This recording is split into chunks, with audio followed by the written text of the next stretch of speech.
Hello mga bro.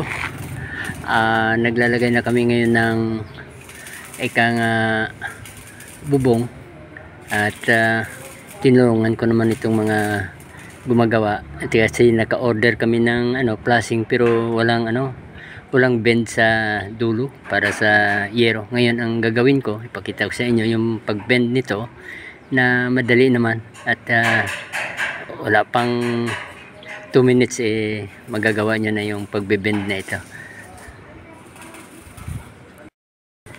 Sa ngayon yung mga gumagawa sa bahay ay nag-ano sila ng ngayon, trusses tsaka yung frame at tapos na at malamang nito bago maghapon ito malalagyan na ito ng insulation saka maaaring makapagbubong na sila. Sana huwag umulan ngayon. Okay, ito bro, ang mga material na gamit ko ngayon.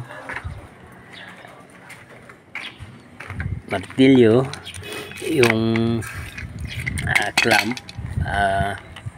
C-clamp, vice grip, saka yung 2 inches na tubular, saka itong pang ko na 3 inches na tubular. Ipitin ko ito, tapos saka ko ibibend.